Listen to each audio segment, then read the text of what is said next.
Good afternoon, Packers fans. Aaron Nagler here with your Packers Daily Chat, coming to you live on the Cheesehead TV social channels on a Thursday. Hope you're having a good day wherever you are. Lots of new content here on the channel for you guys today, from my chat with Mark Oldacres, talking about his way too early 53-man roster prediction. Always good to predict a roster in June. And talking the latest, chopping it up with Billy Schmid there at Carry the G Radio, the podcast. And as I said in my conversation with Billy, and I'll say to you guys here, for the three of you who have asked, this is a very exciting day because Carry the G Radio, the podcast, now has its own podcast feed. That's right. You can find Carry the G Radio, the podcast, wherever you find your podcasts, whether that's on iHeart, which of course is where you should, Spotify, Apple, Amazon, wherever you're at, we're going to be there. So, like I said, I know at least three of you have asked over the course of the last year or so. Finally, Carry the G Radio has its own podcast feed. So, hope you'll check that out. Just dropped that video here on the channel, and the podcast is up and ready for your enjoyment. Billy and I spoke about basically a overview of the Packers offseason and where we think they're sitting heading into the summer break. And we also looked at the division, how we see the NFC North shaking out. I think mostly we're in lockstep, but there were a few kind of quibbles here or there. So hope you guys will check that out. I also hope, as always, you'll check out our good friends over at Ticket King. That's right. Based in Wisconsin since 1992, Ticket King is located across the street from Lambeau Field on Oneida. They're happy to help you find just the right tickets for Packers games, from larger groups to single tickets, both home and away. They partner with local Green Bay businesses for tailgating and bus transportation to the games, so you don't have to worry about driving or parking. They're even open on game day for last-minute tickets or possible upgrades. They even have a drive-through window. And if you're not in Green Bay, no problem. Just use the Ticket King link on the Cheesehead TV homepage or in the description of this video. Ticket King, folks, make sure you utilize them if you're buying Packers tickets. Don't use Ticketmaster or StubHub or SeatGeek or any of these national fools. That's right, I call them fools. Buy local, use a company based in Wisconsin since the early 90s. You know, right when the Packers were on the come up from their dog days of the 70s and 80s, and all of a sudden they started getting good. That's when Ticket King appeared. I don't think it's a, happenstance. I don't think it's a mystery. As long as Ticket King's been around, the Packers have been good. So use Ticket King, folks. Hello to everybody in the comments. Good to see everybody mixing it up already. Got a bunch of people getting here early, which I appreciate. I did want to talk a little bit about the defense because I think coming off of this off-season program, heading into the summer, I feel really good about the Packers offense. I do not doubt for a moment that there are teams that are going to present problems, and there are going to be tests along the way, but top to bottom, you look at what they're going to be rolling out there from the skill position standpoint, certainly, definitely at the quarterback spot. But then, the offensive line, I think we're going to have to answer some of those questions in training camp. However, I think the offensive line is going to be more cohesive and come out kind of at a better clip than we saw early in 2023. I'm not worried about the Packers offense scoring points. I think they're going to be competitive with each and every team they face. On the defensive side of the ball, we've talked a little bit about it here as far as what to expect early in the year, particularly because there are going to be some advantages. People, namely offensive coordinators, not being able to hone in on any tendencies when it comes to Jeff Hafley. But some of the personnel as well is going to be new faces in new places. Xavier McKinney being the headliner there, but certainly a lot of the rookies, whether it's at safety or linebacker, how they are utilized, how they are deployed, especially week by week against certain opponents, certain types of schemes that they might try and take advantage of.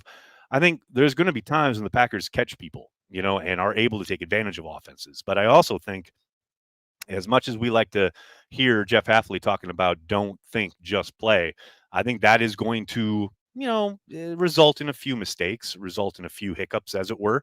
I think there are going to be times when, the safety thought you were going to do X, Y, Z, and you ended up doing A, B, C, and there are going to be some big gainers probably because of it. I think there's going to be moments where guys get taken advantage of physically, where, okay, yeah, we're asking for a little bit more press man, but those guys at times are going to get beat. And I think teams who have especially really talented wide receivers, they may break a big play or two here or there. But I think for the most part, you're going to live with some of these hiccups. You are going to live with mistakes being made, especially early in the season, coming out of training camp, that first month or so.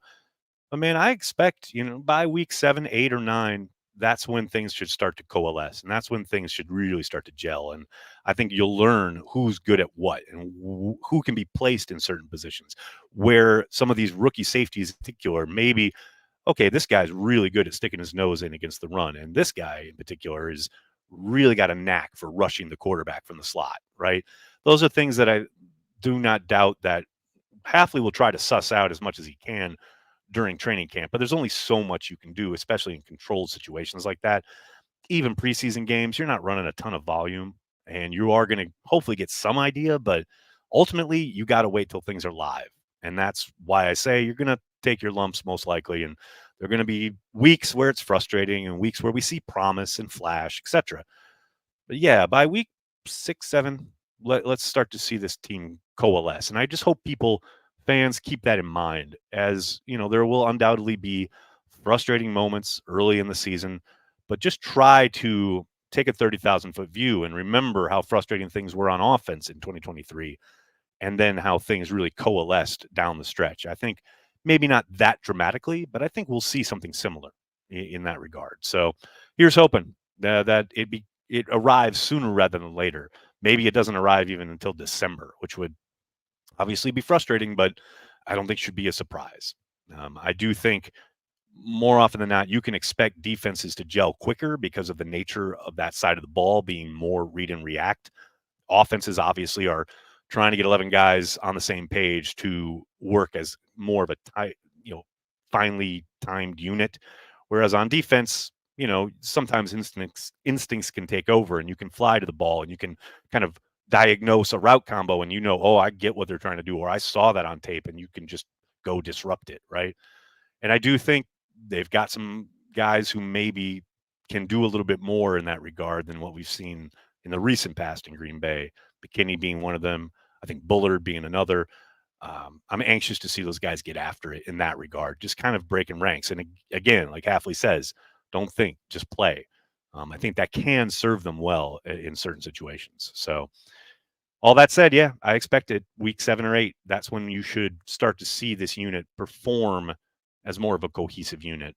And hopefully along the way, the offense is able to, put up some points on the board and allow them to play a little freer, a little get after the quarterback because they're trying to catch up, and if teams are able to run the ball and keep the score close and keep the playbook wide open, I think, yeah, you're going to be able to, maybe not take advantage of the Packers on defense, but you're going to be able to stay ahead of the sticks and keep them off balance, especially as young as they're going to be. Yeah, that said, hello to everybody in the comments. So good to see everybody. Joseph starting us off with a super chat. What's up, man? Thanks so much for the generous super chat.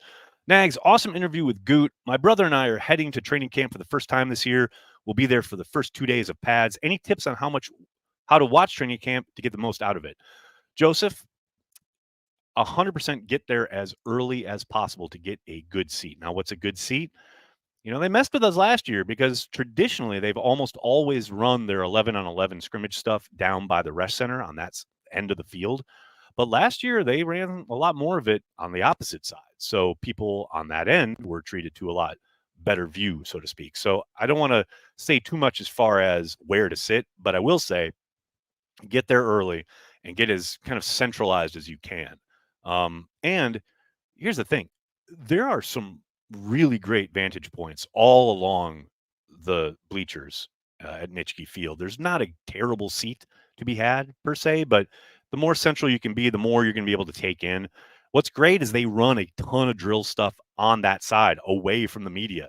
Like we're on that other sideline and they run a ton of like all the offensive line stuff, most of the one-on-one stuff, almost all of that happens over by the fans. So yeah, you really are going to be in for a treat. But, if there's a 10 a.m. practice or a 10:30 a.m. practice, I know it sounds crazy, but I'm going to tell you to get there at like 7 a.m. I mean, Corey and I back in the day used to get there at like 6. So that, if you want to be stupid diehard like us, that's one way to go about it. But I would say at least a few hours, if not 3 hours in advance. The line forms quickly. and there are a ton of people there, especially once the pads come on. That's when interest really starts to ramp up.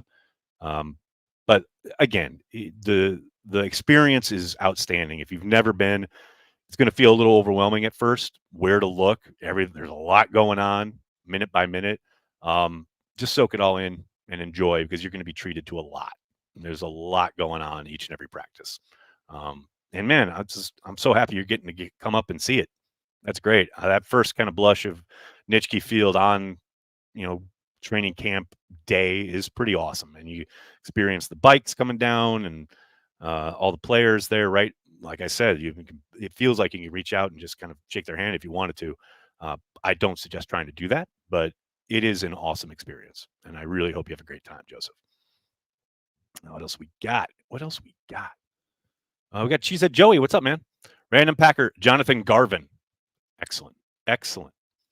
Lance asks, Aaron, catch the hype video Jordan Love posted? Chills. I did. I tweeted it out and I kind of posted it on Instagram, but then they took it private. So I don't know what's going on there, but it was awesome. And maybe they just put it up someplace else, but yes, it was dope. And as I said on Twitter, man, he hasn't posted on Twitter in a long time. He being Jordan Love, which who can blame him? But man, I needed football season to start tomorrow once I saw it. So if it's still out there somewhere, I highly recommend checking it out. It is fantastic. Very, very cool stuff. What else we got here, folks? What else we got? Nags, love the longitude and latitude. Yeah, my daughter's got me this years ago as kind of a when I first moved into this place. It was because Corey has obviously a beautiful view of Lambeau Field behind him. This is the longitude and latitude of Lambeau Field. So I also have Lambeau Field behind me. Good times. Good times.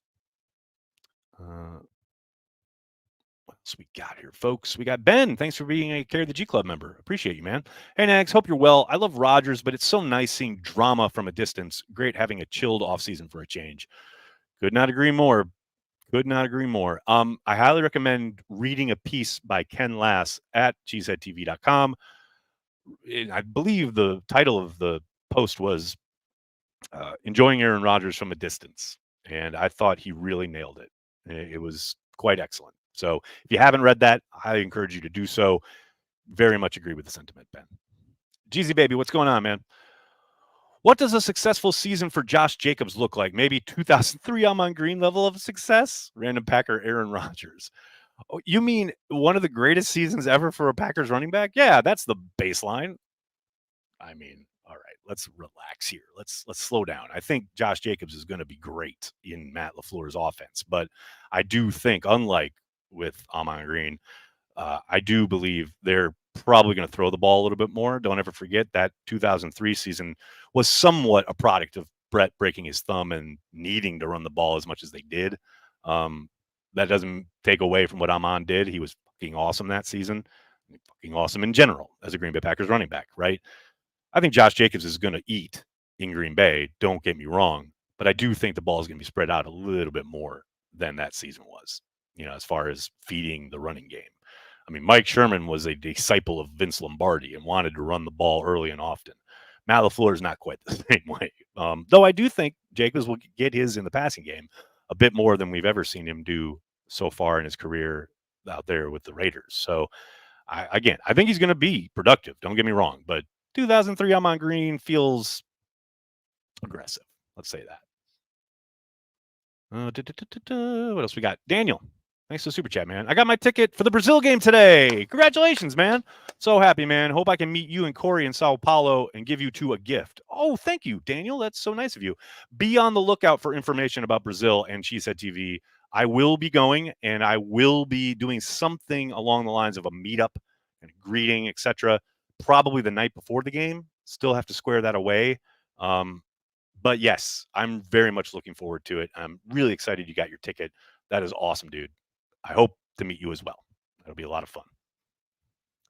What else we got here, folks? We got Lambo Leo. What's going on? I troll Adam Rank all the time, as you should. As a Packers fan, I believe it is your birthright to troll Adam Rank. And I'm sure Lambo Leo here is referencing the fact that I went on Adam Rank's podcast yesterday. Had a great time. Adam and I, yes, we are friends. I do like the man, despite his faults, of which there are few. But one of the glaring ones is that he is a monster Chicago Bears fan. But I don't hold that against him. And look, he trolls you guys hard and well, as I said on the podcast. If there is a master when it comes to trolling Packers fans, it is certainly Adam Rank. So I hope you do check it out. It was a lot of fun talking to Adam about the Packers, about the Bears, etc. Good times. Very, very good times. Ed, thanks for the super chat. Packer off, but Euro Cup starts. Ed, I am counting the hours, dude. I cannot wait. I've already taken England to the championship on my Xbox. I'm every day. I'm waiting. I cannot wait for Friday for the tournament to kick off. Sunday on Father's Day, I get to watch England play. I'm very excited, dude. I am very, very excited. I was actually thinking of going on Twitch and just like doing the whole tournament on Twitch, like just playing through it, just because why the hell not, right? That would be fun. Oh, Charlie with some random Packers here. Kadar Holman and Innis Gaines. Excellent. Excellent choices. Matthew Clark, how are you, buddy? Thanks for the super chat. Nags, is there a way Carry the G can get shipped to the UK? Would love to sit and enjoy a can first day of the season as we lose 0 to go 17-0. Is there a way? I guess there's a illegal way, but as far as an ability to ship it to you and or for you to purchase it online and have it shipped to you, no, unfortunately, not yet. Maybe someday, but as of this moment and as of this season, is unfortunately not something we're going to be able to do, sadly. But hopefully someday, hopefully, or maybe someone in the States who could purchase some and ship it to you. But yeah, we cannot, unfortunately, not yet, anyway. Jim, thanks for the super chat, man. Random Packer trifecta: Bobby Douglas, Mike Tomczak, and Jim McMahon. That, well played, Jim. Well played. That is good stuff. Yes, as Tree Beard's uncle points out, that 2003 O-line was crazy. It really was. I mean, you think about the work they did when an entire stadium knew they were going to run the ball, and they still ran the ball very effectively to the tune of 3 backs averaging 5 yards per carry that season. So it wasn't just Amon, as awesome as he was. I mean, all those guys got in on the action, whether it was Tony Fisher, Najee Davenport, they all were productive because that offensive line was so dominant. Mike Wall creating content now on the internet here. I highly encourage you to check out his stuff if you haven't, if you aren't, because he is so knowledgeable and he was part of that offensive line that just dominated people, just dominated teams. It was so awesome. What else we got here, folks? Callum, how long do you think this Green Bay Packers team will gel? How long do I think it will take for the entire team to gel? It's an interesting question because I do think, like I said, I love where the offense is at, and I do think they're going to hit the ground running. But complementary football and the like has been, I guess, a somewhat of an issue over the course of the last 2 or 3 years, and you hope you see a lot more of it early in the season. And I do think the offense will put them in good positions, will help the defense in the case or in the sense of we're going to get like a 2-score lead heading into the second half, third, fourth quarter, allow the defense to kind of pin their ears back a little bit as the opponent is trying to catch up. That should help them in that regard, but you never really know. It sure feels like the vibes are at an all-time high heading into the summer, but we'll see what transpires over the course of camp heading into the season. But right now, I mean, I think the sky's the limit as far as what this team can accomplish coming together and really firing on all pistons as one unit. No doubt about it. What else we got here, folks? Is there a bigger under-the-radar improvement than Brandon Jackson's pass blocking? Aaron, that is an excellent question. You guys know I've said many, many times, and I've told this to Brandon, when he arrived as a rookie, he was one of the worst pass blocking backs I've ever seen in my life. And by the time he left Green Bay, he was the best pass blocking back I have ever seen step on a football field. And that is no joke, no exaggeration. He was absolutely outstanding in that regard. And to the point where, don't forget, the Packers brought him back years later to help their backs in training camp, to give them pointers and to kind of help coach them up, right, in that aspect of the game. I think it's funny you mentioned that, though, because I think I said this last year. the closest we've come to watching a guy improve that much, and I think he did it somewhat even quicker than Brandon did, is Tucker Kraft. Tucker Kraft looked lost last summer, and he looked bad in the early parts of the 2023 season. But man, I'm telling you, you just go watch the last 6, 7 games. He talk about turned it on, vastly improved. I mean, exponentially improved. And that's exciting when you start talking about pairing him with Luke Musgrave and some of the stuff Matt's going to want to probably incorporate to tight end stuff into this offense that we probably haven't seen a ton of up to this point. Yeah, Tucker Kraft is in that conversation. No doubt about it. I mean, the improvement there was absolutely exponential and impressive. Brandon Packer, Brandon Jackson. Not so random now, is it? I love it. Brandy, that's a good question. Who picks up Patrick Taylor's duties? Well, at the moment, as they're kind of situated, probably AJ Dillon, I would suspect. Though, who knows? Depends on how much they trust Marshawn Lloyd early. Like, if they trust him to do what's asked of him in pass protection, both physically and mentally, then maybe he gets on the field a little bit more, especially in those third down situations. But right now, I think Brandon Jacobs